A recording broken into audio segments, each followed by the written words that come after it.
What's this up, thing Nick? on? Oh my God! Look who it is. I didn't realize I was late. What's going on, guys? Oh my God! Look who it is. The guy who abandoned us last week so that he could have steak and bourbon. Mike Concho himself.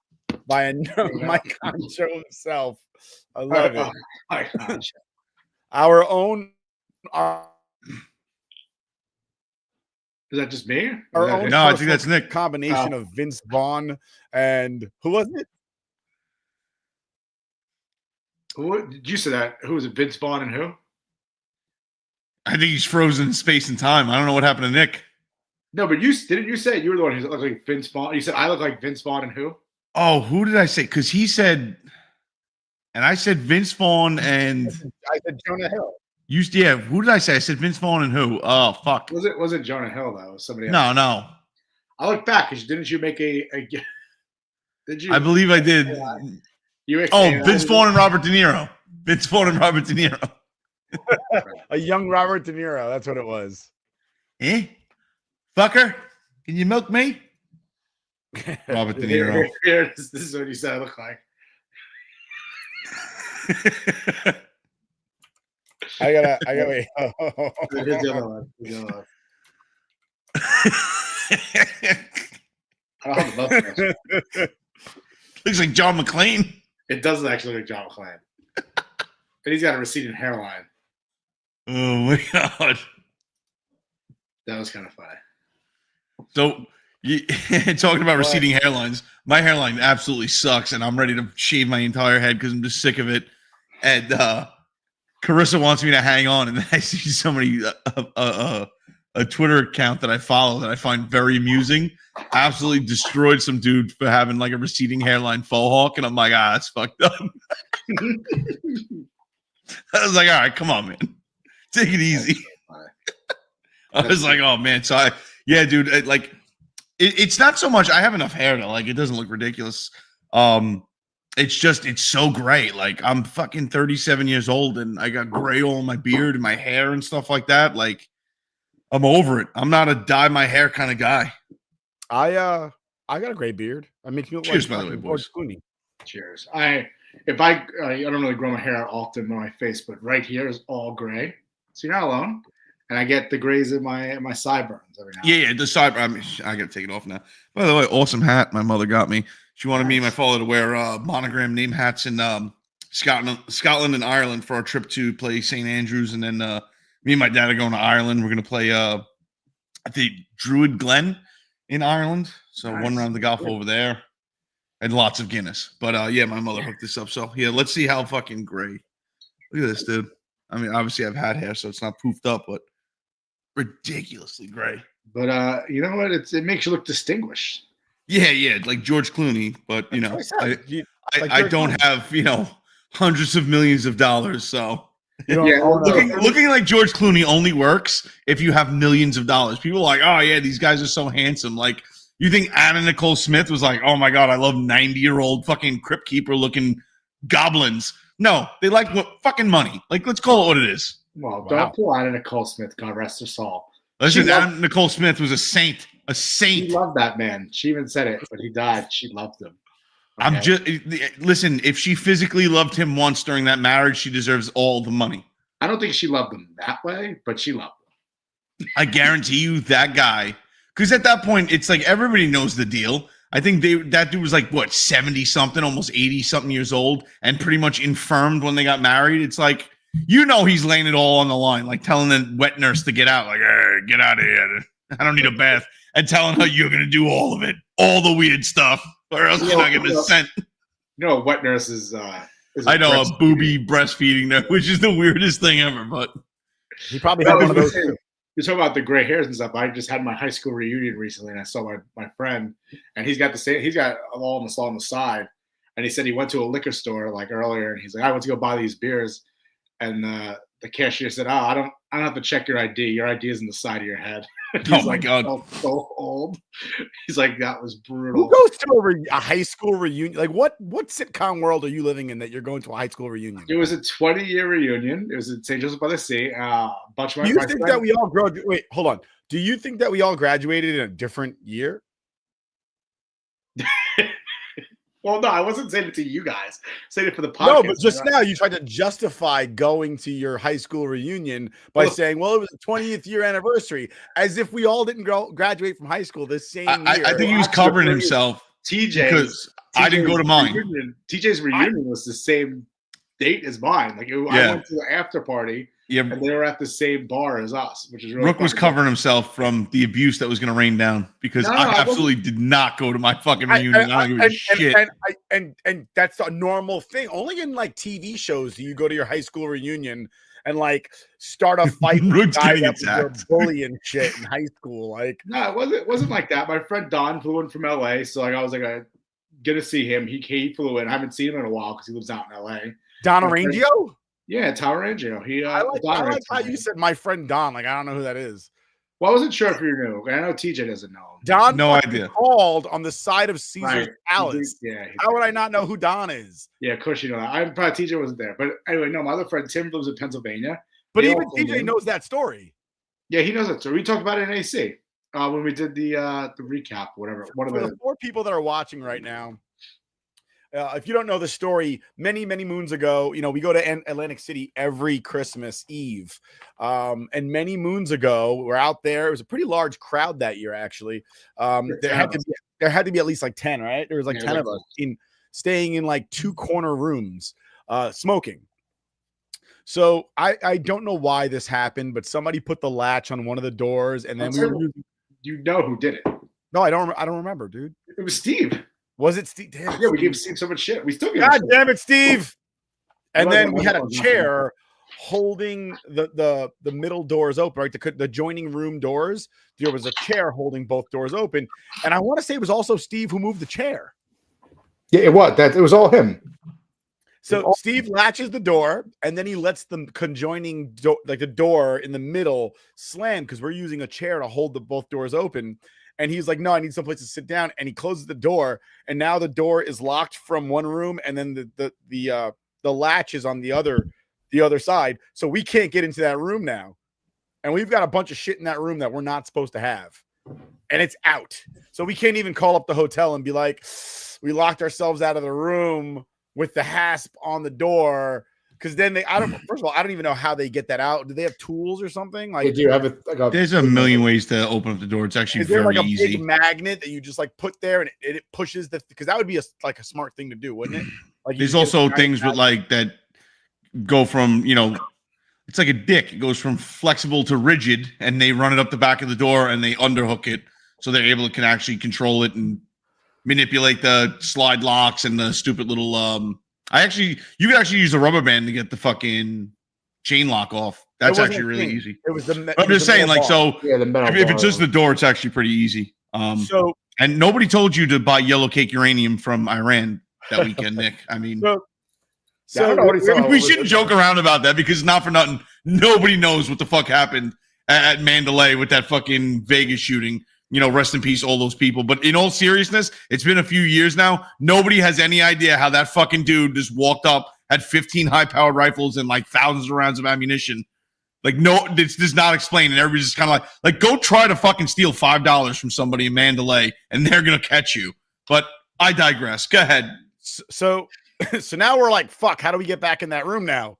But we're in a smoking room, so the windows open. They open like 11 inches, but this way, like they don't open up and down. It's like that, right? They pop out. Saying 11 inches. Yeah, they pop out this way, right? And they only open about like this far. Luckily, Don is super. Like I was skinny back then. Don was skinnier than me. So if I was 165 pounds back then, Don was like 115. I don't know if he was that. And there's a ledge outside the window, and the ledge is probably like at the very most. That ledge is like maybe it's less than a yard. I would say, yeah, 1.5 2 feet. No, it's not. It's not a 1.5 feet. It's definitely not. It's definitely 2.5 feet, something like that. Just narrow enough that you can crawl on both knees. You can crawl enough on both knees, and if you lost your balance, you're falling off the side of fucking Caesars. But the odds of you falling aren't really good because when you're hanging out and getting hammered in a room and ripping cigars, yes, the odds are increased. Every single story of tragedy starts with like, we didn't feel that fucked up, and then he went out on a ledge. Now he's dead. It wasn't as terrifying as like he had to hug the wall or else fall. It was more like he had to crawl on his hands and knees because standing up probably is not an option. Yeah. So not as severe as the ice cream scene from That's My Boy, where Adam Sandler's scaling the side of the building. No, you do not deserve this delicious treat. So we opened up both windows because we're smoking in the rooms, as we are allowed to do. And Don slides out this fucking maybe like this, like it's the window's got to be open maybe a foot. It only opens like a foot. And he slides his body through the fucking window. Doesn't break it. What a shot.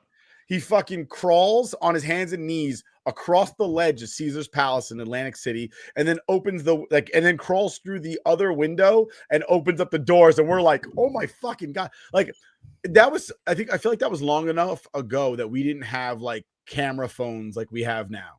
No, we probably would have recorded it and put it on the internet. Because I feel like camera phones came out the following year where you could record shit. You could take pictures, but you couldn't record things like now you can obviously record things in Nick, 4K. Everybody forgets that like the first iPhone couldn't text message for like a fucking year. I remember the video. Do you remember the music video for the Nelly song with Kelly Rowland? Yeah. Fuck. You used the sidekick to text but you use Excel. She's using Excel. She's not using a fucking text message. She's like, why won't my man text me back? And it's like, bitch, because you're using an Excel spreadsheet. Yeah. It doesn't work that way. But anyway, no, but back to the reunion. It basically was just like to go see old friends that I haven't seen in a while. That's when you call them up and say, hey, why don't you come by one day? Oh, well, Rook is a nice guy. He actually wants to keep in touch with people, whereas me, I'm just like, if I haven't seen you in 20 years, I don't give a fuck. Like, clearly I don't need to talk about it. Talk to you, talk about you. I don't want to hear your life story. I'm not going to stand there and pretend like I'm not here just for the beer. Like, oh, hey, you know what I've been up to? It's like, dude, if you didn't cure cancer or discover like warp drives or something like that, I don't give a fuck. The people from high school, I only talk to like regular. And when I say talk to, I mean regularly. I only regularly talk to like 6 people from high school, and one of them is Matt. You're right. That's funny. Matt, my friend Mike, and you guys know Mike. TJ and Mike are best friends. Because they're both degenerates. Correct. And they're both. I think is Mike. Nah, Mike's not Irish. He wishes. Your father was horrified by the shenanigans on your bachelor party, which I will say were like nothing. It was all innocent fun. But your uncle was not horrified at all. Your dad was kind of like, Jesus. These guys haven't stopped drinking, and now so the plants are involved. So Mike, fucking Matt, my friend Pat, Anthony, you know Pat. Oh yeah. I know Pat. You know Pat. My friend Andrea. I'm trying to think who else do I know from high school. I don't even think of them as high school friends because we're still friends now. You know what I mean? Like, yeah, I get it. I don't think of it like, well, I've known that person since high school because some of them I've known since fucking 6th grade and shit. So it's like, yeah, no, I get it. I mean, it was nice. Also, the school is like much different than when we were there. So like, we kind of want to see like all the upgrades they made to it. So it was cool. It was a fun time. It was a fun night. Why? So you could be like, this wasn't here when I was here. This is fucking bullshit.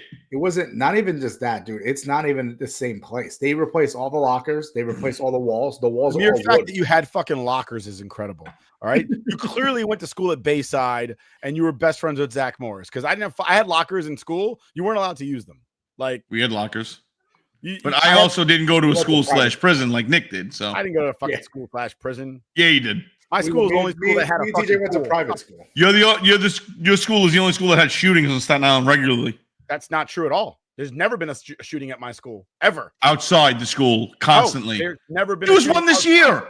There was literally one this Not year. involving the students. If it happens on the school property, it's a fucking school shooting. Oh my God, this guy's gonna really play games? There was The literally same thing when his neighbor got shot. His neighbor got shot. And he's like, "That's not a gun crime. He shot himself, or he was a ricochet or some shit." Oh, the cop shot him. I'm just saying, somebody was shot in your neighborhood a block away. They were like, he had a knife. I'm like, yeah, it was underneath a bit, like a shed. Like he didn't have it. I guess he was kind of going in that direction, and you shot him like 11 times. Nick, I'm just saying. I'm just saying, if I was in your neighborhood, I'd assume it's a weapon and shoot anyway. I'm just saying, Cottonville literally two students fucking shot each other the other day. Well, was it last year? Two students, a student shot another student in the ankle. It wasn't even the kid that he was aiming at. Yeah, but that's the norm. I mean, holy shit. How? It's my favorite story. It's like it happened about 10 to 15 years ago. There was a fucking disgusting shithole bar off of like Jersey Street, down in like the hood of Staten Island. Like, let's put it this way: the Staten Island Advance did an article about like why don't people like travel through this part of Staten Island, like because it's right near the Staten Island Ferry, and all these tourists come over the ferry from Manhattan and see the Statue of Liberty and all that stuff, and then they leave. And it's like, oh, because they're racist and they don't want to walk around. Like 2 days later, some Italian guy got lost like 2 blocks from the ferry and they fucking shot him. Like, no, it's not a racism thing. Some neighborhoods are just really you shouldn't be in. And I'm just saying, I thought that's one of those neighborhoods. I always thought that the white school shooters had better aim, and that kid shot the kid in the ankle. It was a wrong kid. Dude, so there was a shitty bar in that neighborhood I'm describing, and some dude walked into a fucking nightclub, like the bar or whatever, in the middle. It was like 2-3 o'clock in the morning. Walked in. It was apparently a packed crowd. Sprayed a MAC-10, emptied a magazine, 30 rounds, and one person got hit in the leg. It's like, imagine firing an automatic weapon into a crowd and only hitting one person. Well, I just meant the shooting at Tottenville. No, what I'm saying is statistically, it's actually very hard to hit something that you're aiming at. But we digress. Going to your 20th school anniversary is whack. I agree. No, we had fun. Yeah, it's whack. If you didn't take a dump in like one of the lockers and leave it for the next the only thing day at school. The last time I saw somebody go to their 20-year high school reunion was fucking Doug Heffernan on King of Queens. It was fun. And he also, had fucking Eddie Money come play for him in his own house. Did you do that, Rook? I think Adam Sandler was his coach. Well, Eddie Money's dead, so that'd be kind of hard. Well, I would say this, though. At some point in his life, I'm saying. They gave out wine, and we brought a flask of bourbon. So after I had a couple glasses of wine, I started walking around the school at a guy full of bourbon. You went to Catholic school. That wasn't fucking giving out wine, bro. That was sacramental. It was actually freshly made. They just made it an hour before with the water. What, in the fucking toilet? Were they making wine? It's prison wine. Well, now it sounds like Nick's high school reunion. They turned the water from wine. That's all. You know that. Oh, okay. So apparently everybody at your school is Jesus now. Come on, bro. I didn't do it. Not anyone who came. They just did it. They just. I don't think you're allowed to have that wine. They just turned the faucet on, and they had wine. It was pretty cool. We did shots at the priest. Fun times. That ain't right. By the way, that priest wasn't doing shots with you for just good times. He was trying to get you wasted, my friend. He was trying to get us to donate. No, bro. Yeah. Come on. Yeah, donate that ass. No, not at all. Not at a 20-year reunion. He's not trolling for that ass. I'm 38. I'm trying to relive his youth. Like, I'm the safest place possible. I'm 38 years old. I'm a priest. I'm fine. Listen, if it was fucking welcome night or some shit, I'd be upset and nervous, but if I was a freshman going into the school. Yeah, absolutely. Not even freshman, 8th grade. Like, hey, do you want to come to the school? I don't know. Okay. All right, let's go to the basement. I'll show you around. Oh, God. All of a sudden, there's no underclassmen that year. Like, oh, come on, Mr. Priest. Jesus. All right, let's get into the sports world now.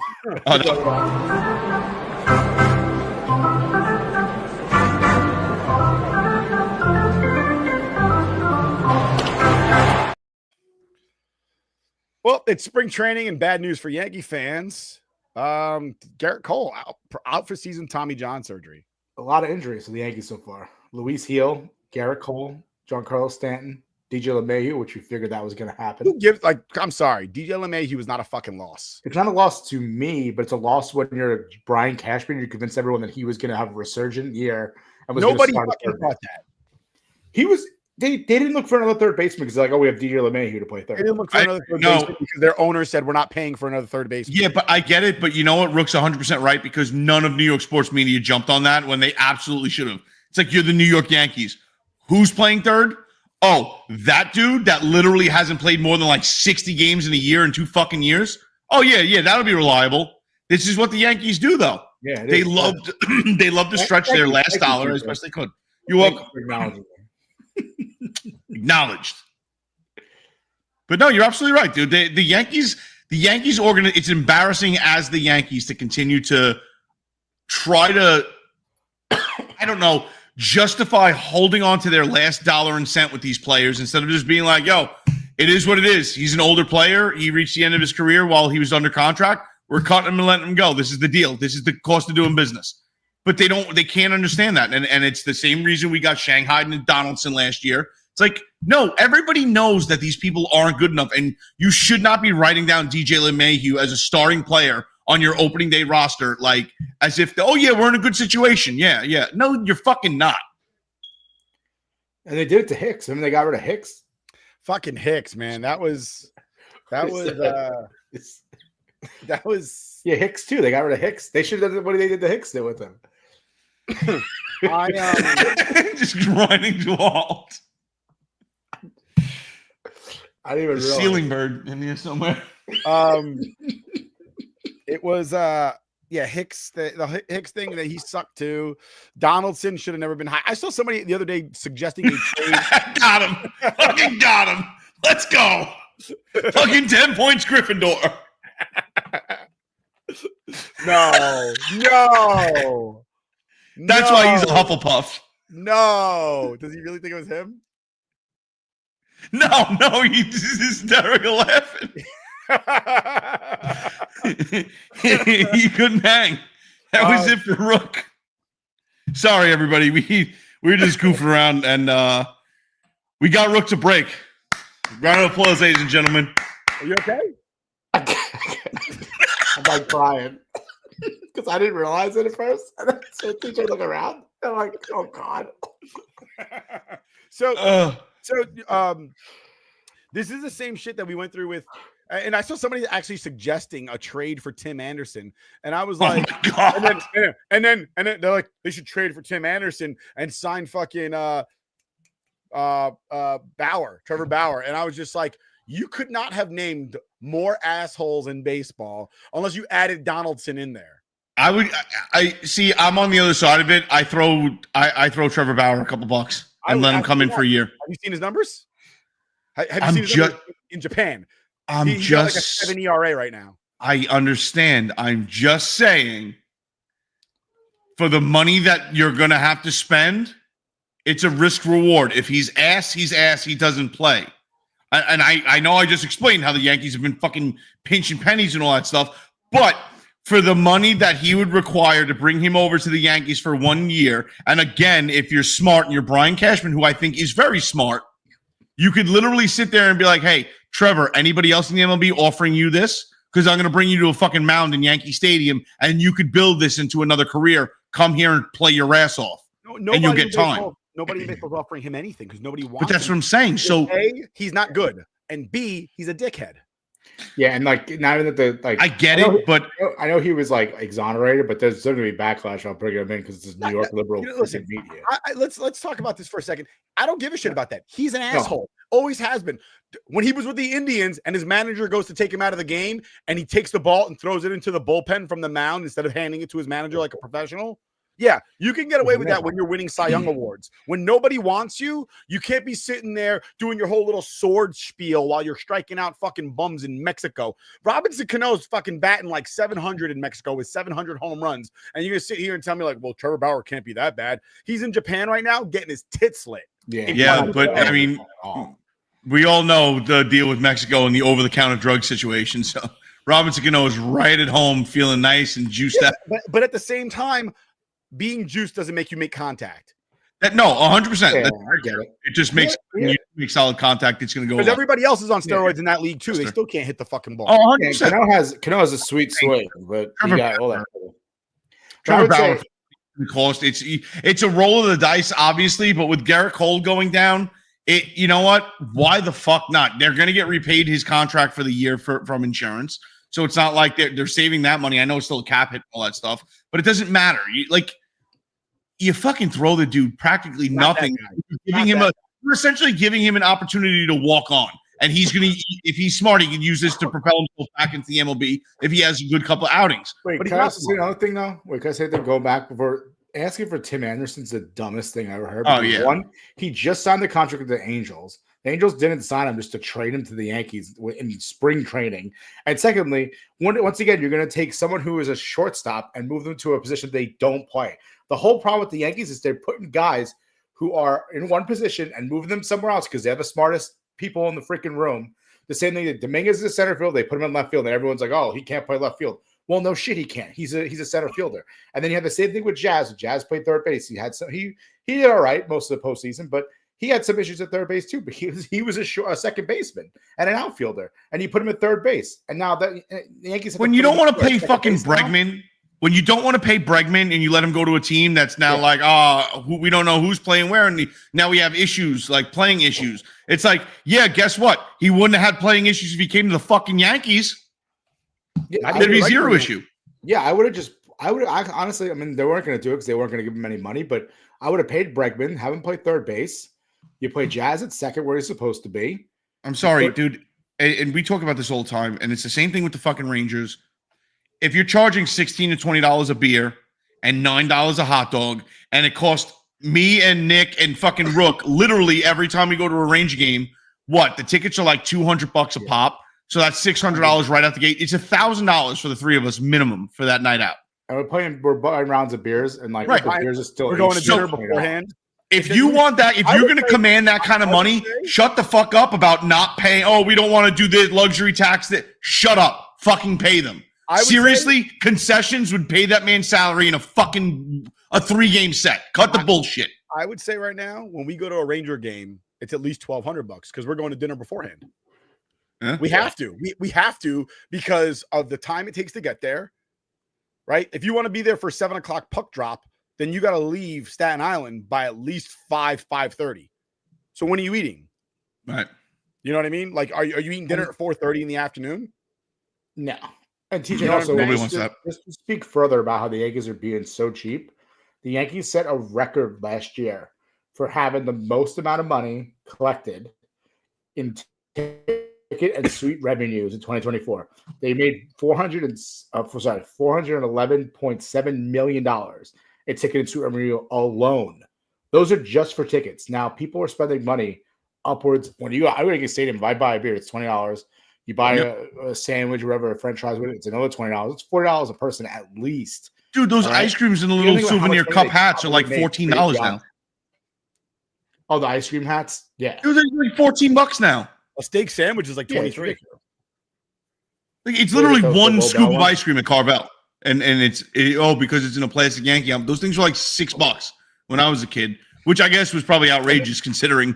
But it's insane, dude. You want to command those prices and you're not going to put it on the field. Then I like shame on the fucking fans for showing up. I refuse to show up this year. And fucking MSG. I'm not sure if you guys caught this, and we'll tackle this when we get to that segment. Yeah, but MSG is fucking saying that they're going to raise prices if they make the playoffs.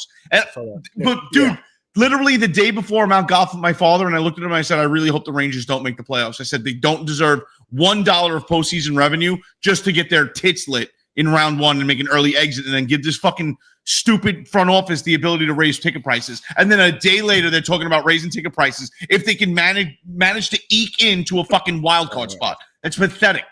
Yeah, and then the thing is too, I think with the Yankees, remember the chicken buckets when I first started Yankee Stadium in 2009, the new one, it was like $20, which was like, all right, this is a great deal. You got like 4 pieces of chicken fingers and fries. Think of fries, yeah. Too, you get the whole bucket. Yes. It's like that bucket. It's like $30 now, $35 now. Well, yeah. How do you think Hal pays for his next boat, the SS Chicken Bucket? First of all, I love chicken buckets. That's we actually won free tickets to the Yankee game, so we're gonna go with the girls. And I'm like, we're just gonna eat a chicken bucket. I'm not buying anything else. This is a free ride.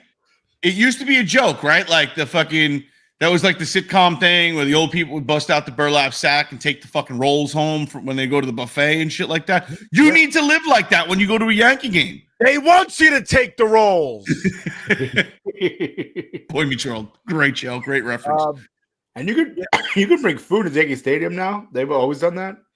Bro, I'd be bringing in it. I'd be sitting there, top breast pocket full of chicken soup. Nice chicken fucking sandwich in the right pocket. I'd make my own LaBelle sandwich and then be like standing next to LaBelle's like, yeah, I got chicken sandwiches. I got steak sandwiches here for $11. Take 23 to them and pay 11 to me.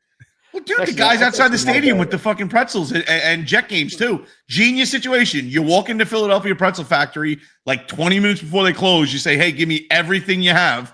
You give them $100 and then you stand outside of freaking Yankee Stadium or MetLife and you're like, yeah, pretzels, $9. And us drunk assholes that are walking out are like, oh shit, what a deal. It was 18 in the stadium. And they're like stale.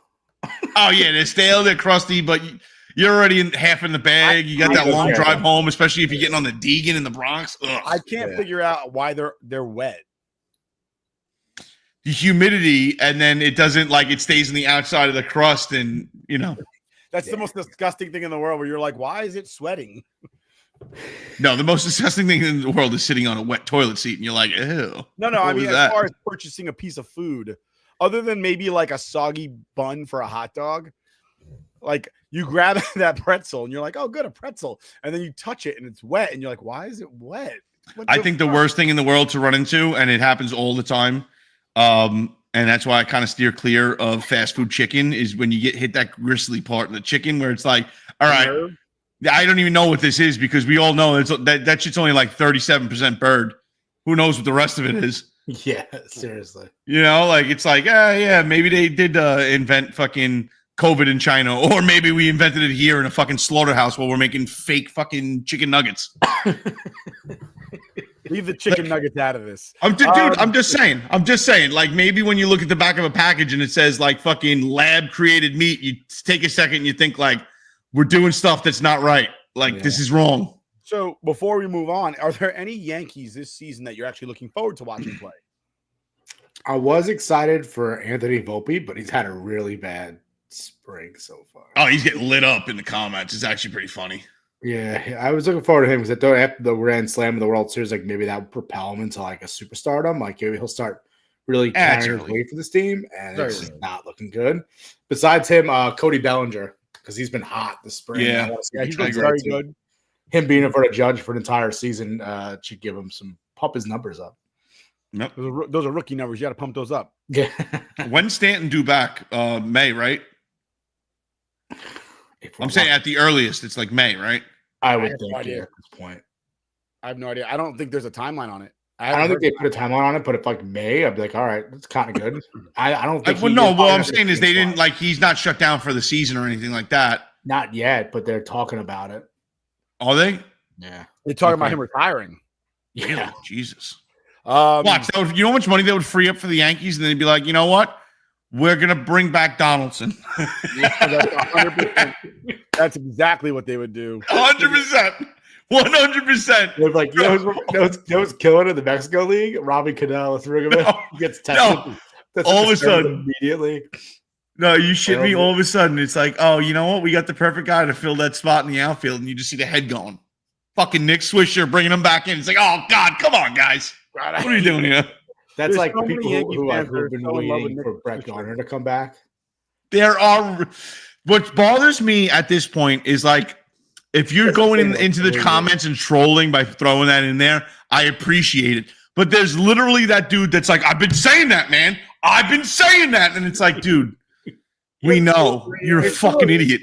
Dude, there's also those fans who are like, Gardner needs to be a coach on this team. Why? Yeah, why? Why? He hates the franchise. I think the biggest problem the Yankees have is that every time they need a coach or they need somebody to teach, they're like, he has to have previously played for the Yankees. It's like, you do understand there are other good players out there. Actually, at this point, there's a lot of other players that are much better than most of the Yankees that have played in the last 15 years. Yeah. Jorge should be a coach. Like Like Boone only has his job because he played for the Yankees, and we'd be better off if he didn't. He'd still be fucking pretending to bat like better batters on ESPN if the Yankees didn't hire him to be a manager. Like I saw the other day, Yadier Molina wants to be a manager in Major League Baseball, and he's like, "Oh, I'll even manage the Cubs." You know, like obviously the rivalry that it would be like Jeter saying, "I'd manage the Red Sox." But my point is where do you get the audacity to think that you can just be the manager of a Major League Baseball team when you've never managed professionally ever before? Oh, I know. You've never even coached like, why don't you start at the bottom and work your way up? Like, why do you think that because you're a Hall of Fame caliber player, you immediately get to be the manager on day 2? It's a new career field. It's just like in the NFL. Like people complain that the half the or 2/3 of the league is black, but there aren't enough black head coaches. Well, usually the head coach is the guy who didn't play in the NFL because he's been coaching since he's 22. Like he didn't get out of college and play professionally, so like he had to sit there and learn about coaching when he was 22 years old, and now he's 33. So he's been coaching for 11 years while you were playing for 11 years. So, dude, you've got to coach for 11 years till you get that job to be the head coach of an NFL team. And it's the same thing in baseball. Like, you don't wake up on day 1 and you're the manager. Generally speaking, that's not how it happens. And the only guy I can think of off the top of my head that's in that boat is Aaron Boone. And collectively, we all fucking hate him. So, like, start your way on the bottom, work your way up. Be the bench coach or something. Be the bullpen coach that teaches the fucking pitchers, like, this is what you got to be doing when you get out there. As a catcher, you can do that.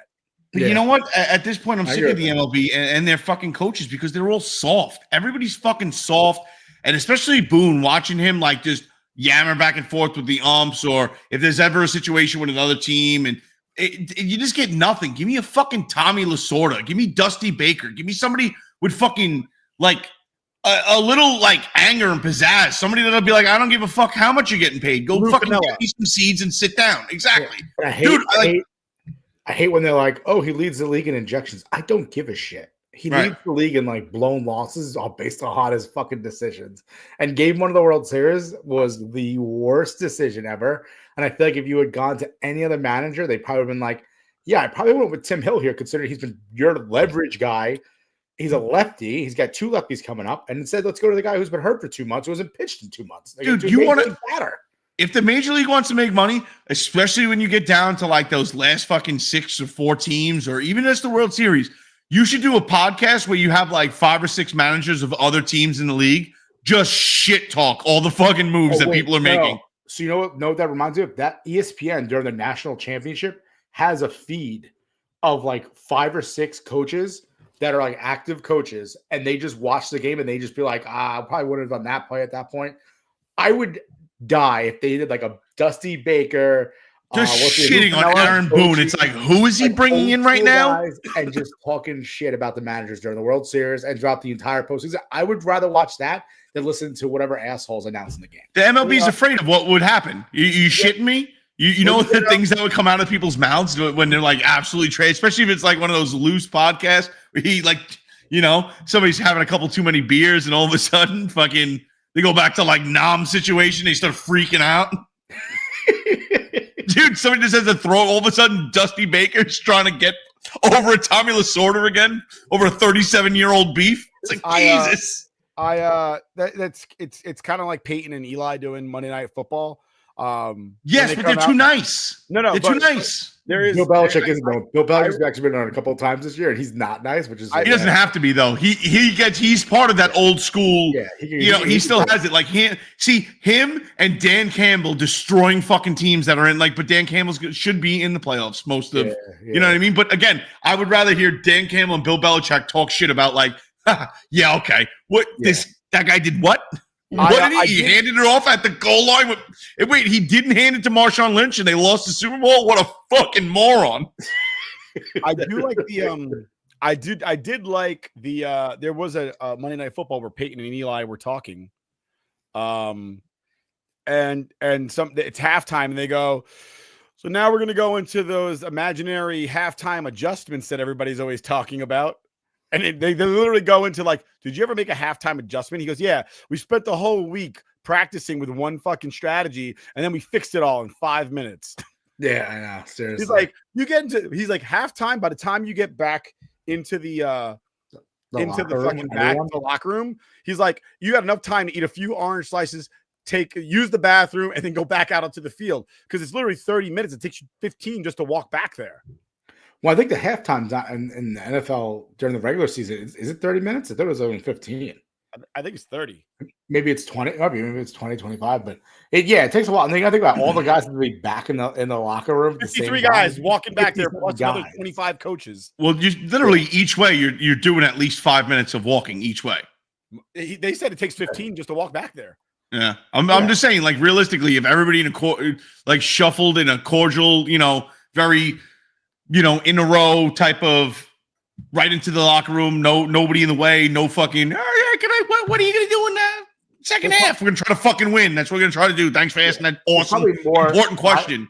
Probably more sideline adjustments looking at the tablets during the game than there is during a freaking halftime. I think it's just changing your play calling at most. Maybe running a little bit more, throwing to one side, keying in on somebody, and attacking one side of the field. Shit like that. It's not like you're not gonna all of a sudden be like, you know what, we're changing our defense from. It's like this isn't happening.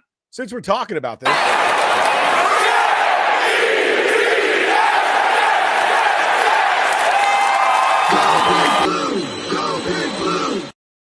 I love that Go Big Blue with Saquon. It's my favorite. It's my favorite thing in the world.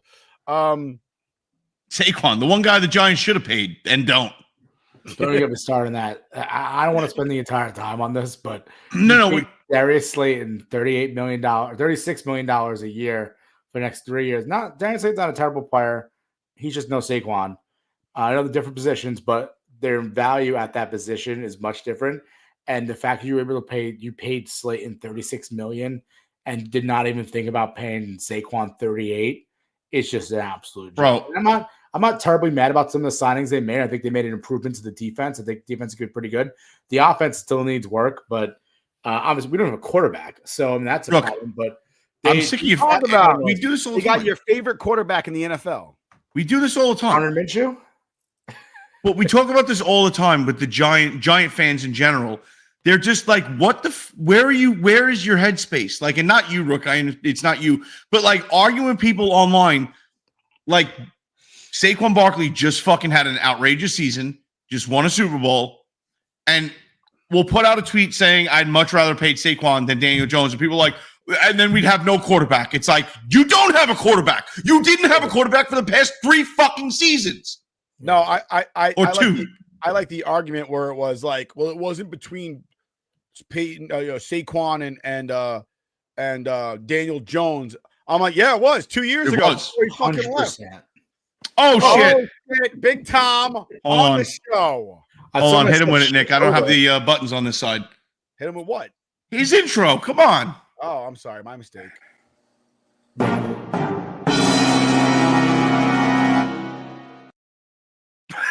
Wait, so we were going to do football, but now Tommy's here. Big Tom. You love hockey, so we just switched to hockey. I mean, NFL, not really. It's just free agency, and the Giants are a joke. Jets let everyone go. The Jets just signed fucking Bustin Fields to be their quarterback for the next 2 seasons and guaranteed him $30 million up front. And all I could think was like, and everybody's sitting there going, well, he's athletic. He's got a lot of athleticism. I mean, so did Tim Tebow. He couldn't play quarterback either. Like, I don't think, give me the least athletic quarterback in the world, like Tom Brady, that can play quarterback. Give me Ben Roethlisberger. He just stands there. Ben Roethlisberger was very athletic. Peyton Manning is not. No. Ben Roethlisberger after the motorcycle accident, where it's like, all right, he kind of has like a weird Frankenstein body now, but it's acceptable because he did wreck it. He was very upright and uptight, but he still couldn't get sacked. It was amazing. Yeah, but Justin Fields and everybody goes, oh, but he did great for the Steelers. The Steelers are a better team than the Jets. The Jets are not in a position to play to bring him to that level because they're overall not a better team. Period. Who's he throwing to? Oh, well, he's got Garrett Wilson, and when Garrett Wilson's getting double teamed, then you have what?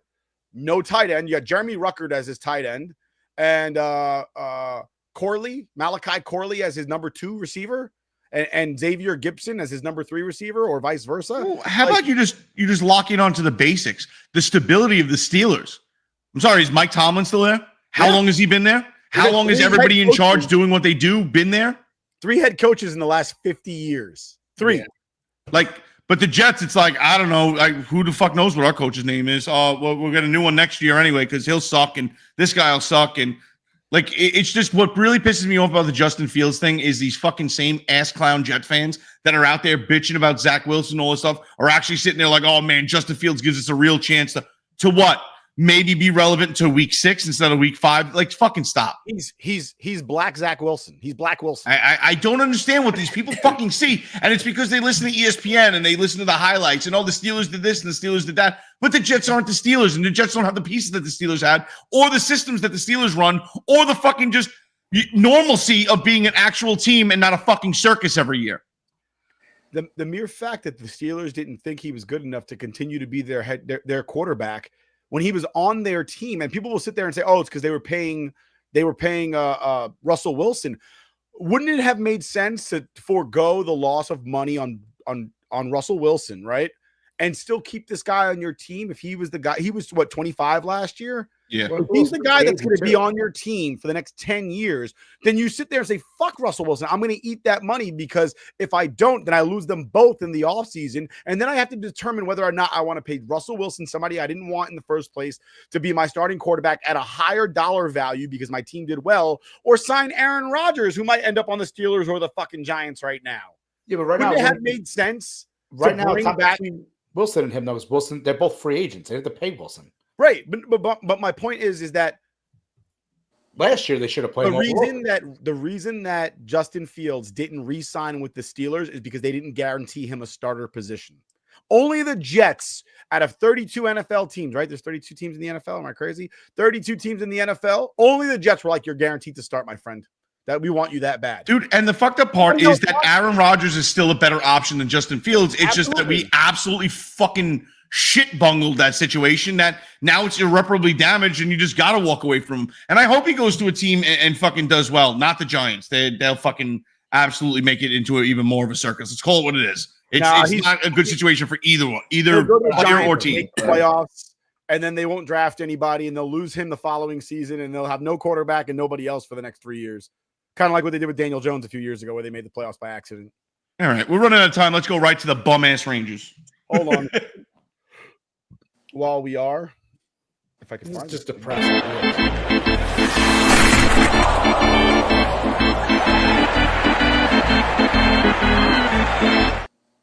I haven't seen anybody celebrate a fucking goal for the Rangers in weeks.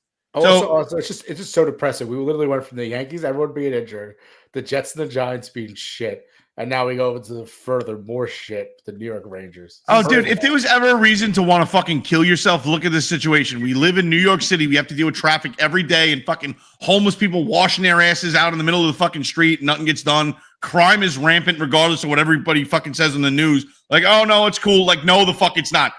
Some woman got set on fire on a train in broad daylight. It's not okay. You shouldn't go to New York City whatsoever. Don't go down in the subway tunnel. There's a good chance you don't come back. And every fucking team that makes insane amount of money in revenue suck balls. And I saw somebody dressed as the Punisher kill White Tiger the other day on Daredevil in the middle of the street. It was crazy. I didn't fucking watch the goddamn show.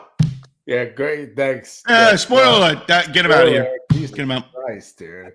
But anyway, I digress. I'm going to save my fucking tirade for my Papa Dukes himself, Tom Doyle, because I know he's been waiting to fucking light it up. Go ahead, Dad. Gentlemen, it's a pleasure seeing you all tonight. Say it, Tom. I have no idea why you are so upset. The Rangers are sitting pretty, three spots out of a playoff, out of a wild card. Yep. Are you kidding me? These guys are on fire. No, I'm sorry. They should be set on fire. Hey, well, if they go down to the subway together, it might happen.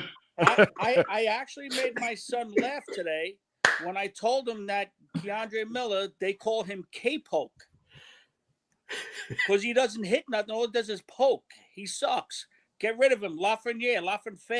Get rid of him. Oh, wow. No. Wow. We're going to have to take that away. Cigarette in Europe. Great. Now we're going to get canceled, Big Tom. Thank God he's retired. Okay. I apologize. He's playing like a Mary. How about that? I think that's all right. There's only like one Mary in the chat that's upset right now. We're okay. Listen, the liberal people who don't listen to us, Bill man. Chadwick once said Derek Sanderson couldn't fight himself out of a wet paper bag. Okay? Lafreniere couldn't play hockey on ice. He couldn't But play hold in the on. street. To be fair, he's a young kid, number one. Number two, when the core of your team sucks so bad. 100%. So, and this is a conversation I had with somebody who didn't care to respond, posting that, oh, did you know that Patrick Kane has 31 points in his last 25 games, but the Rangers didn't need him? And it's like, that's great. How many fucking goals did Panarin have last year at this time, and how many points does he have right now? Okay? When Chris Kreider has, I think, what does he have, 12, 15 goals, something like that, and 20 assists? No. 4 assists. You're right. Zibanejad has like 20-something assists and like 11, 12 goals. But it's like when the core of your team, the guys that are supposed to be lighting it up, the guys that are supposed to feed you passes down low, make you look good, right, and set you up, can't set up a fucking, a play with a peewee hockey team. Like, you're not going to score goals. Anybody that comes here is essentially doomed to suck because instead of moving Chris Kreider like we should have when we were talking about it, the Rangers bitch out. Oh, the fan base, I love Chris Kreider. What do you love about him? The fact that he just goes out there and fucking skates around, does absolutely nothing this season? Is that what you love about him? He's really effective. Or do you love when he gets to the playoffs and he's fucking a ghost for 10 games and then shows up for one game and then everybody loves him again? When in reality, he's just a fucking minute eater and no point production. How funny is it that, the deadline comes and goes for the trade deadline, and all of a sudden he's miraculously cured, and now he can play?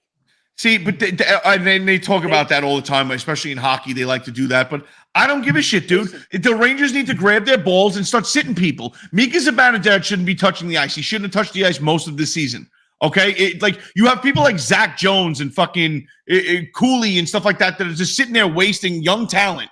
Okay, because that's what we're doing right now. We're wasting young talent, carrying the fucking Adam Fox has been a shell of himself. Yes, injuries, whatever, and you give him a pass because he's a gritty player and he's an all heart type of player. But he's having a horrible year this year.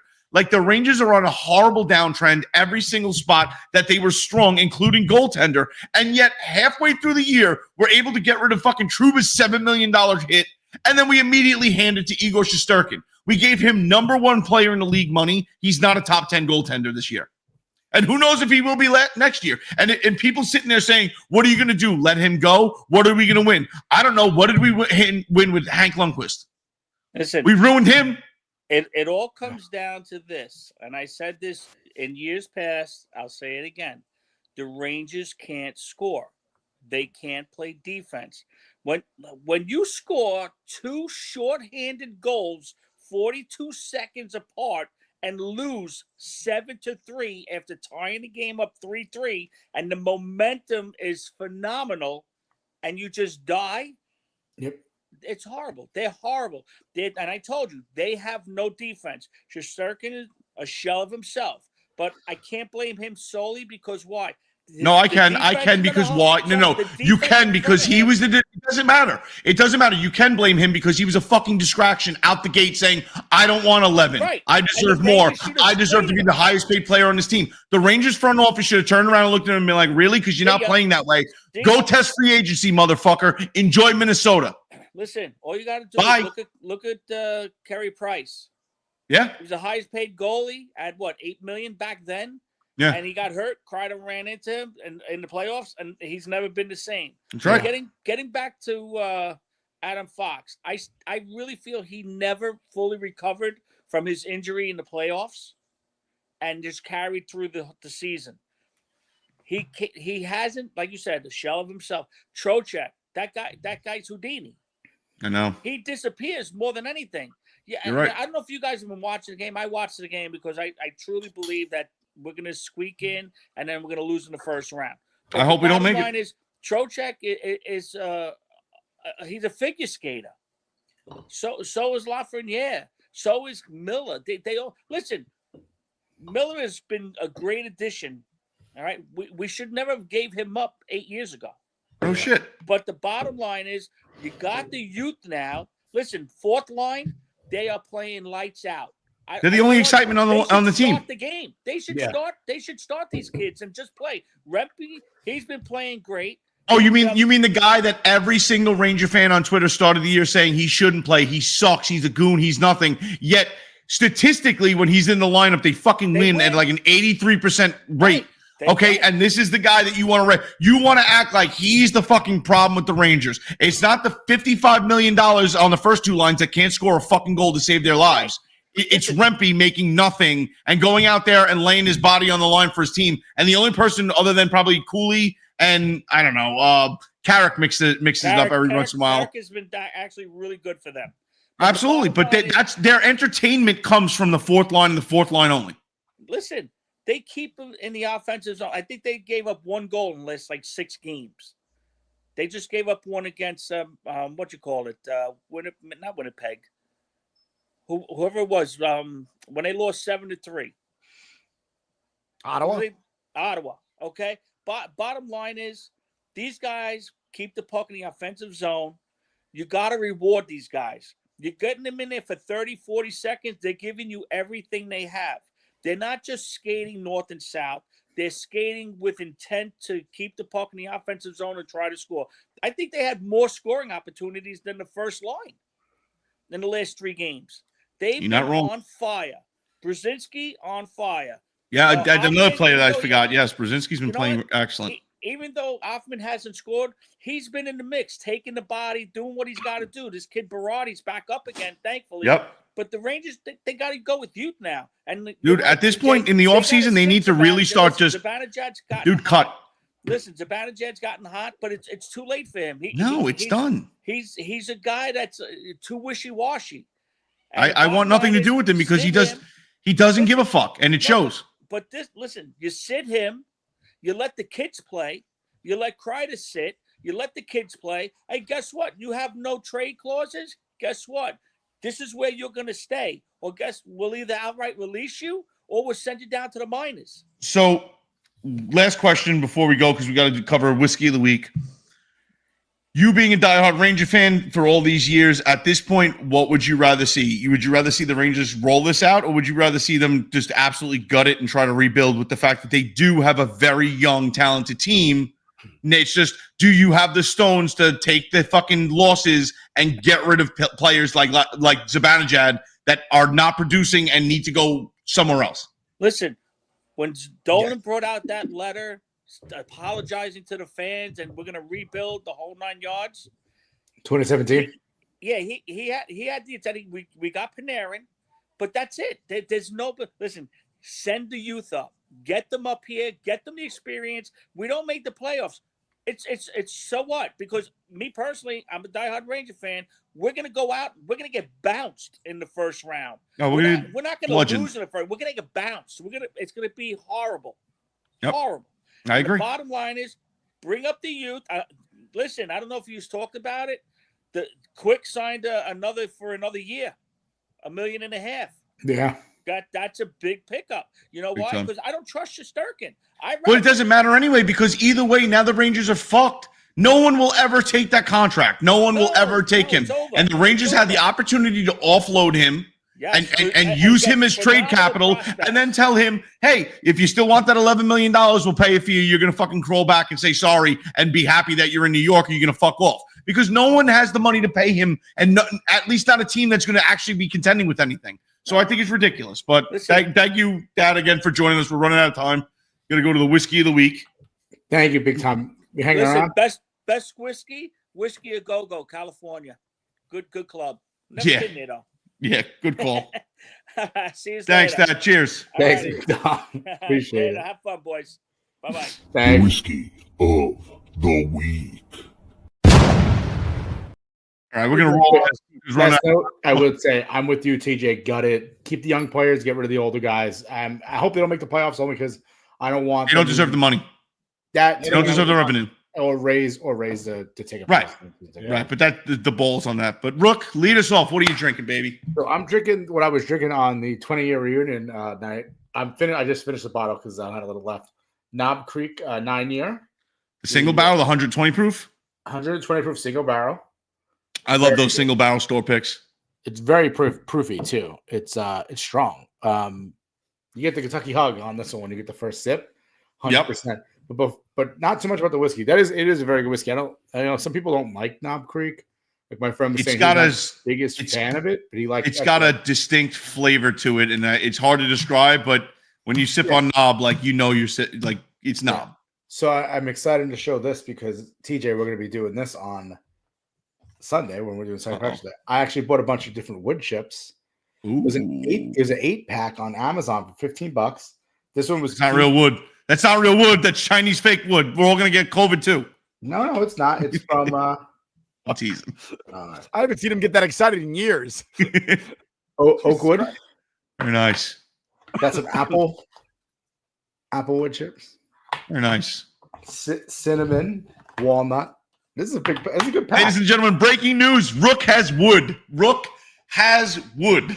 Cherry wood. And I'm excited because I get to use Nick's dad's smoker, yeah. Yeah, so I used it the other day. I don't know if I'm using it right, but I'll ask You kind of just gotta let it sit there and pull in, but yeah, it's there's an art to it when it's a static sitting on top. Yeah, you kind of do you put it on the because I've seen some people smoke the glass first and then pour the bourbon in? Nah, I just smoke it right on top, but it's not a big top. It was pretty good. I did it the wood chips that Nick's dad got us with the smoker. Yeah, like 2 weeks ago, and it was very good. It was actually it definitely imparts a nice oaky burnt flavor to it. I like it. Yeah, it's nice. I like it. I want to try that different flavor. See if I really taste the cherry or the pear and the peach. So when you said give it a shot Sunday. When you said it was hard to describe the Knob Creek, Meredith said TJ clearly wanted to say it tasted like vanilla and caramel. She's not wrong. It's actually really funny. You know what? Correct. Ring the bell. Let me taste it. Let me taste it again. No, you do taste the caramel now that you mentioned it. So I got this in the mail. I ordered this special. Frey Ranch right now is doing a single grain series. So I'm a big fan of wheat. I believe they have also barley and something else. Can't think of it off the top of my head, but I went with the 100% wheat. This is 120 proof, aged for 4 years, 8 months. It's weird. So I love Frey Ranch. Frey Ranch is, if you don't know about them, they're a farm to bottle. They farm their own grains. They use their own friggin' water. They, roast their own barley and grains, like I said, grow it, roast it, make their own mash. Rook is dead again. It's over. And literally everything that you're getting in this bottle came from Frey Ranch, from Fallon, Nevada. They did it all themselves. So it's very boutique, very awesome, very craft. It has a distinct flavor to it. Again, like Knob Creek, it's one of those things where it's hard to describe, but I love Frey Ranch. I like their uncut, but this one is very sweet. I had a hard time describing the flavor, the notes. So I looked up a couple reviews, and it's like anything. Obviously, when you say, "Oh, I'm tasting caramel," it doesn't fucking taste like caramel. It's the notes that you're picking up off the wood and stuff like that, impart a flavor on your tongue that reminds your brain of caramel, and that's exactly what you're saying. So Why it's hard to. So upset? Oh, I'm saying it's hard to rein it all in. It's hard to rein it all in and figure it out because this is very sweet, and I finally landed on it on one of the reviewers that I watched on YouTube, and it's a icing, like a cake icing sweetness, and it's like it hit the nail on the head because it's very vanilla forward, it's very sweet, and I was sitting there thinking like creme brulee kind of sweetness, and then somebody was like, "Yo, cake icing, like vanilla cake icing," and it just nailed it. So this is very good. They're doing it right now, still on sale on FreyRanch.com. Giving them a free plug because you're saying that you taste caramel and vanilla icing. I'm saying the vanilla. This is actually less on the caramel side, more of you get a little bit of the bitterness and bite of the oak, and then the sweetness of like a vanilla icing cake. Oh, did you ask him that? He just kept going. Like he didn't get like the fact that you were. I don't care. You're making fun. It doesn't bother me at all because I'm sitting here sipping on this delicious bourbon. Okay, and the more Rook in front of me, the lower the bottle level that I bring to his house on Sunday. How much was shipping? Shipping was like $15-16. I think that was like where I kind of shipping and tax added up. The bottle itself, I think, was like $59, which is not a bad deal considering it's just like one of those. Hey, we're trying this now. We're putting them in bottles, and it's cool. I never heard of Frey Ranch before, but Ray Ranch is awesome, dude. Definitely check them out. I have the uncut at home as well, and I love the uncut. So maybe I'll review that next week. But Nick, what do you got? Notes of toffee. Don't fuck with toffee, bro. Toffee's legit. I'm actually drinking Glenlivet 15. I started the night off drinking Nice. Bacardi 10. Okay. Which is if you haven't gotten the new Bacardi 8 and Bacardi 10, if you haven't gotten it, if you like rum, if you like bourbon, Bacardi bought Angel's Envy, and they're using those barrels to age rum. And that's where they got Bacardi 8 and Bacardi 10 from. Oof. And it's a nice mix of both. And obviously Bacardi Grand Reserve, which you can only get at the factory in Puerto Rico. That's really good. So what is that, like a sipping rum? That's a sip and run, 100%. You're sitting there just enjoying it with this nice cigar. At the Bacardi factory, they actually sell a cup that you can fit a cigar in the side of the cup. So it actually holds your cigar for you while you're drinking. I actually got one for myself and one for my father. He's got it down in Florida. But I'm drinking the Glenlivet 15. This actually smells a lot like bananas when you're just sitting there. Like, you're just like, that smells like bananas. I don't know why it smells like bananas. And it might be that I'm drinking it out of the same glass that I had my rum in. So maybe that I'm getting a weird mix of yeah, I think you might be getting the two of them together. Could be. It smells like straight up like either bananas or burnt. You could say caramel, but to me, burnt sugar. I mean, obviously caramel is burnt sugar, but most people don't think of caramel. They think of like the caramel you'll get in a Snickers bar or a Twix. I'm talking about the caramel you'll get on flan, which is like just straight up melted sugar without the whipping. And I can't remember what else they throw into actual caramel that we use in candy, but I'm talking like burnt, like you take sugar, take water, throw it in a pan and melt it. And that's pure caramel. We use it on when we make flan. That's what's on the top of a flan is pure caramel, just basically melted white sugar and water. And you just say flan. You don't have to put the little line over the A. That was me drizzling. I wasn't doing an accent. No, that was me drizzling. I was like, that was me drizzling the caramel on the top. You're trying too hard, bro. You're coming off like fucking Alec Baldwin's wife that's from Boston. Yeah, so it's been I didn't even know. I'm a Ladia. It's like, no, you're not. I didn't even know he was married. So it's been he's trying to claim poverty now. Oh, me and my 9 kids in my 2,000 square foot apartment in fucking downtown Manhattan. Oh yeah, it's a hard life. Shut up, you fucking douche. You murdered somebody. Allegedly, no, complicit. He was exonerated, just like we did for Troy of murder. But he did something that resulted in somebody's death. It's true. So yeah, I told you guys about this before. I went to my brother's friends invited me to. This is a Scotch. I don't know if you could read it. Say it. I can't. It looks like it's Akintoshen. That looks like something German, my friend. Akintoshen. Yes, that was my joke that I made. I'm pretty sure your people are not supposed to drink German things. Just don't. I said if I went to pronounce this, I'd offend a lot of people because I can't pronounce most things. Anyways, this is a single malt Scotch. This is a 3-wood. It's with bourbon, Oloroso, and sherry cask. So they age it in 3 different barrels after they make it. Damn, Rook, how much wood you got? So Rook has wood tonight, folks. So I don't have it with me today, but this is the one. So how it works, we went to this event called Scotchacon, and we basically everybody brings a bottle of scotch. We all rank it between each other. We all taste it. I am drunk by the time we get to the 10th one, but we are at the end of it. Whoever wins the table gets to pick any bottle they want.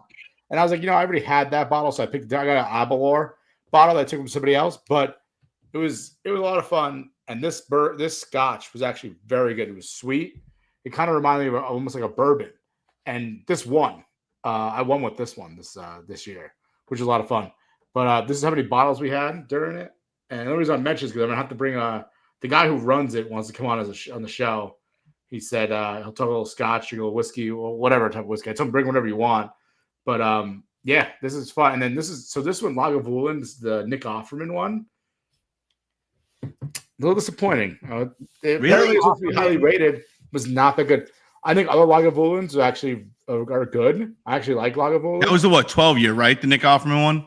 What does it say in the bottom? I think Because I usually go when 11 I was 11 drinking years. scotch. 11. I was the Lagavulin 16 was my go to for a PD. So the Nick Scotch. the Nick Offerman one was 11 years. It's finished in Caribbean rum cask, and it was actually very disappointing because it was coming off the ratings were like it's supposed to be really good and like a lot of like reviewers love it. I was not a fan. A lot of us weren't. It actually was the worst one. We had 10 bottles of whiskey. That was the last one. So the thing I noticed, and I'll show this pic right now. Not that because honestly, like when we do these bourbon things, and like I generally don't spend secondary or anything like that, but we get very lucky in being sociable people. You talk to some of these liquor store owners, and you get hooked up. So my brother's birthday was last weekend, and we were over, and that was our lineup. It was also your sister's birthday. It was like my sister's birthday as well, but my sister wasn't drinking bourbon. So we had the Penelope Havana, a little Blanton's Gold, and then my brother grabbed some Booker's Reserve, which all of them pretty much a little above MSRP, but like not secondary prices. And we've gotten lucky just by bullshitting with people and getting these bottles and not paying the ridiculous amount, like because it's just unbelievable what they want to charge. But I've noticed that tasting back to back to back definitely changes your palate a little bit. And like, I start to think like, man, maybe I should get some of that. Like maybe they're onto something when you go to a fancy restaurant, they give you the palate cleanser, the lemon sherbet in between meals and stuff like that. Because tasting the Penelope Havana after the other bourbons that we tried, it came off way too sweet. And it is very sweet, but none of the bourbon came across because it was just the sweetest thing we had on the table, and it changed the flavor. I gave Chris a pour when we went golfing this week, and it was completely different. It was very sweet, still the same deal, but the whiskey came through a little bit more, and I actually enjoyed it a little bit more. So, like, I feel like when you enjoy one of those bottles of whiskey, when you have a lineup of 12 and you're tasting all of them, and you have your favorite, every little thing that's not the thing that you're looking for is going to now downgrade that whiskey. Like, you're going to be like, oh, I don't like this because it's doing this. Yeah. You know what I mean? And your palate's also getting like over, active with all that. So if you're not palate cleansing, you're just kind of going to be like, that tastes off. It's definitely going to change it a little bit. Not maybe, it's not going to make it fucking change from tasting like bananas to fucking leather shoe, but it's definitely going to change it enough. Yeah. For this event, we do like little pours, like one or 1.5, 2 ounces. Mm-hmm. And we, taste it. And usually I do a little bit of water in between to try to cleanse it out. But yeah, I mean, it's you're right though, because once you because I had like the first like 5 or 6, I think I went like 4 or 5, and I feel like everyone was like, "Wow, this is amazing," and then everyone gave me like 7 or 8s. It was out of 10, either 7, 8s, whatever it might have been, and then everyone behind that was like 5s, 4s, 6s, and it was like everyone found that one they really liked, and it was like it's not quite getting to what it is. Which like kind of helps, I guess, if you're early on, because then if it's like something really amazing, you probably could win the table and then have your pick of the litter. But it's fun. I mean, listen, I know Nick, you were busy, and TJ, you were busy, but I know Nick's not. I mean, TJ's not the biggest like Scotch fan, but not anymore. And it's not only that; it's like to go out. If I'm going to be drinking like that, and like honestly, I was actually talking about this on Twitter because our podcast account was like heavy bourbon today. So I was on there interacting with a lot of people, finding a lot of nice bottles out there and, sharing their opinions. All bourbon. Dude, I love it. I fucking love it. It's better than politics. It's nice to get away from politics for a little bit. It definitely is. Definitely. So, and I'm reading all these people's stuff and what they're trying and all this stuff like that. And it's so cool to have a community where you can like share those reviews because again, like if I like Frey Ranch, if you've seen this on, you got an email like, hey, Frey Ranch is having 100% wheat whiskey. You know nothing about Frey Ranch. You've never tried it. You know anybody that might have tried it. Are you just going to be like, yeah, I'll roll the dice with a $60 bottle that I might not like? And that's the problem. There's so much bourbon out there. This is America. There's so many different bourbons out there. Those things, like to have that lineup and to get to do that is awesome. The only thing like we do with our Whiskey with Friends, we have it at one of our houses, and usually we're all Ubering or, something like that to travel out and drink that many scotches out in public like that. That's just like a recipe for disaster. And I don't want to be like, I don't know how the fuck I'm getting home. No, I think on top of that, we'll take care of you, TJ, because next year I think my brother-in-law, he lives right by you. I think I don't like getting trashed like that either, though. Like maybe once a year. it's I not drink even like that. at AC for FPX, but no, I mean, listen, it's a lot. Like you're drinking a lot of whiskey. I mean, That's what I'm you don't saying. but you pour it yourself though, so you don't have to like. I get it, but there's in no way and this isn't a wine tasting where you're spitting in a bucket. You're not, even if you do 1 ounce pours, which is a small pour. No, it gets to you. I agree. That's 12 fucking scotches in about an hour and a half or an hour. You're especially when you bullshit with friends and everybody's trying it. Yeah. You're going through, you're getting drunk. There's no way you're not drunk that night. Usually we're there from like I think it starts like 6:45, 7-ish to about like 10:30ish. So you're there for about 3 hours. There's no way you're not leaving there drunk. No, It's you are, just 100%. guaranteed. And I just don't I like this, like 2 or 3 pours like this in a night, and I'm happy. Like if I fucking drank like that, I know what it's gonna be. Next thing you know, we're gonna be down in Atlantic City, and I'm gonna be fucking robbing a bank on the way down. My cousin Cam, he's not like the biggest drinker, and like he was just like literally like not even an ounce pour, like just a little tasting. And he was like, he after like I think we did the 10, and I was like, I just started talking to him, and he was like, you went on about the MCU for about 15 minutes. I couldn't get away from you. The Municipal Credit Union?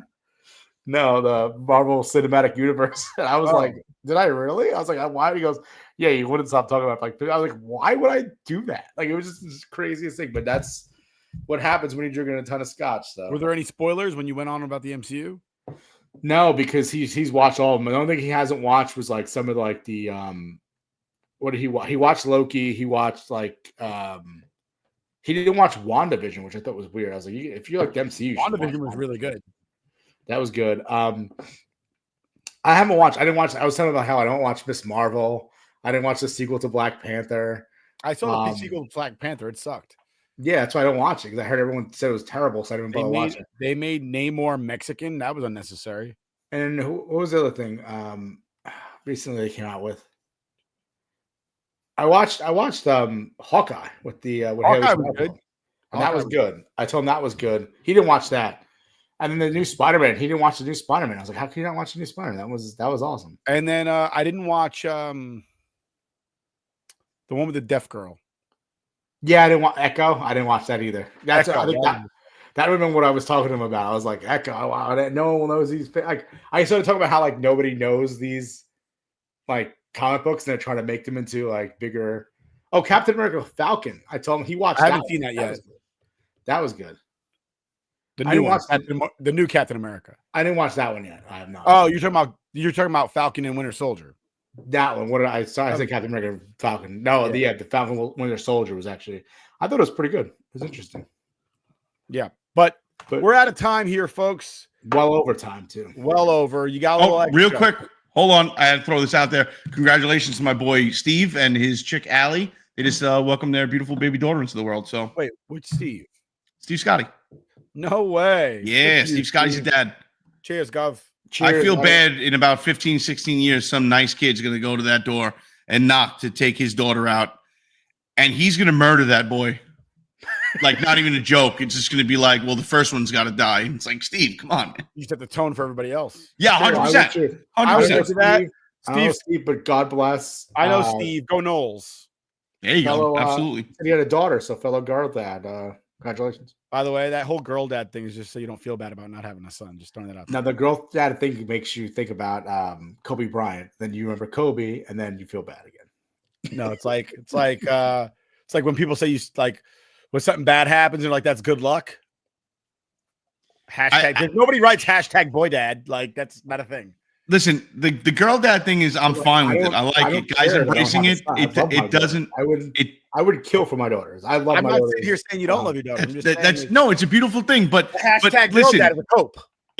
I agree. It's definitely a cope. It is. By definition, it's a cope because if it's not, why would you have to go out of your way and say it? Nobody walks around and says boy dad. He's right. 100%. Nobody says that But people say boy mom. because she wanted a daughter too. It's a mama's boy is more, No, but I'm not. Well, I say it, but I don't cope. I generally love my. I'm just I listen. don't care about having a son. Like it just doesn't. 100%. I'm with you. I'm with you. Listen, everybody sits there and there's 10 fingers, 10 toes, healthy. That's all you want, Yeah, right? that's what I wanted. But Yeah, at the end of the day, there's nothing more true than that Adam Sandler movie Blended when he's sitting there talking to the other dad at the table, because his daughter and the other dad's son are hitting it off, and they go off to like have dinner together and stuff like that, and they're all dressed up nice. And Adam Sandler's like, yeah, it's tough. And Kevin Nealon's the other dad, and he's like, yeah, it is really hard, but not for me because I have a son. So that's your problem. Essentially, at the end of the day, you always run into that problem.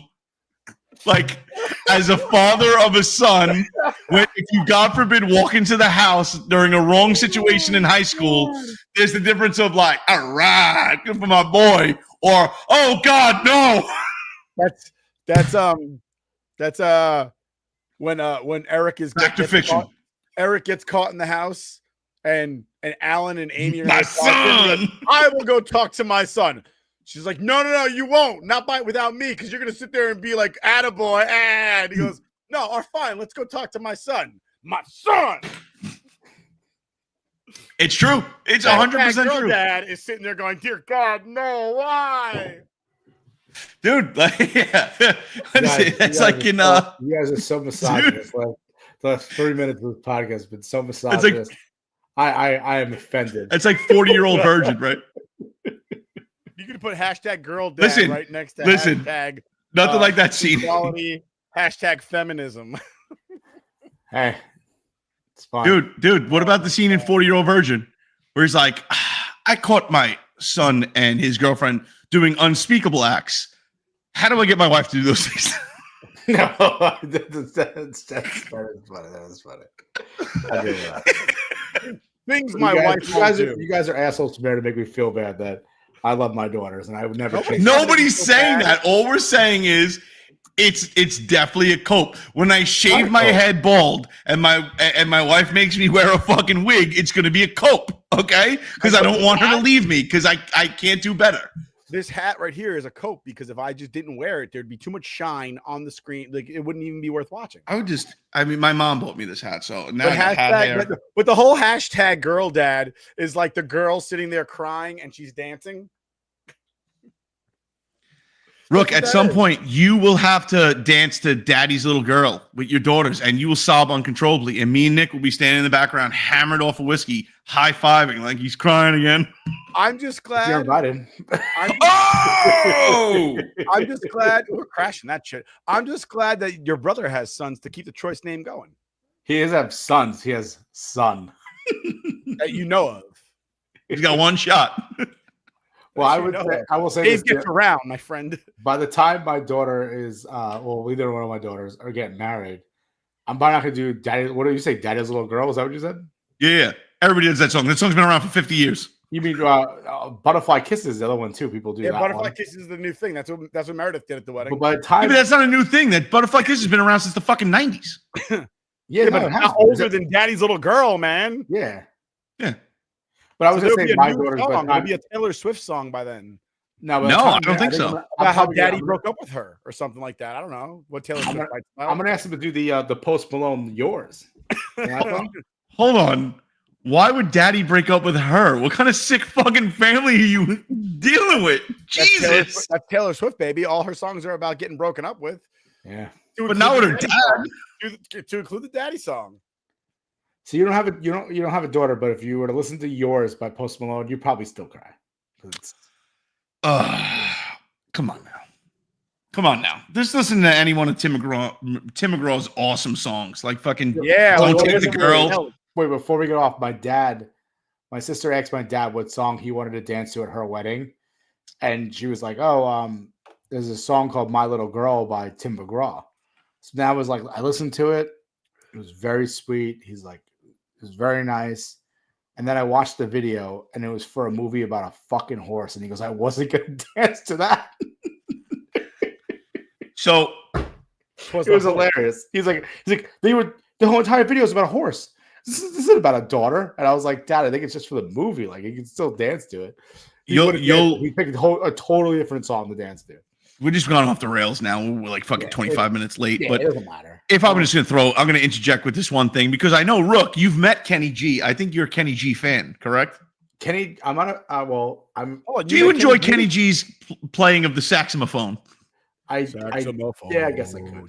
Okay. I one of the things I stumbled into especially when I was working insane hours during COVID and nonstop, was listening, coming home and like putting on YouTube like smooth jazz, like an 8-hour thing, and just falling asleep on the fucking couch to it. Like just something soft listening to, like ambient noise. And right. And one of the things like on the smooth jazz is like, Kenny G gets played a lot. And that song, shit. I can't think of the name of it. Ruin this rant. Forever in Love. Thank you. My wife out of left field as she sits there and eats a steak. Teasing me with the steak. How can you eat a steak at 9:30? Forever in Love. Great song. Great, like, nice, light, easy listening to fall asleep to. But I've only ever like played it on like mixes of whatever. So one day I put it on like, I want to fucking relax in my drive home, not, try to cut 50 people off and murder 3 people, whatever, during my commute. So I put it on, Forever in Love on YouTube because I'm cheap and I don't have fucking paid for Spotify and shit. And I'm playing it through my car and the music video comes on and I didn't realize the music video is like fucking, and I understand it's supposed to be sweet and artistic and stuff. It's a fucking like 8-year-old boy and an 8-year-old girl running around in their underwear. What? Yes. That's so weird. It's supposed to be like they were friends as kids and then grew up to like at the end of the song and the video, they're like fucking 90 years old together. Like, and it's innocent love. It's like, that's not cool. You just fucking threw that out there and I wasn't ready for it. And now like the feds might come to my house and take my fucking phone. You sick fucks. I wasn't ready for it. It fucked me up. Brandy walked down the aisle to Kenny G. I think it's what's that? Minor D, like whatever. Yeah. I know what you're talking about. Something like in D minor. Everyone walks into that. Yeah. Something in D minor. What is it? I can't remember. It's something in D minor. Yeah, something in D minor. He Not minor D. You gave her the minor D that night. And that's how we end the show. We'll catch you again next week. Same bat time, same bat channel. Somebody needs to go out there and change the batteries in their smoke detector. Take care, everybody.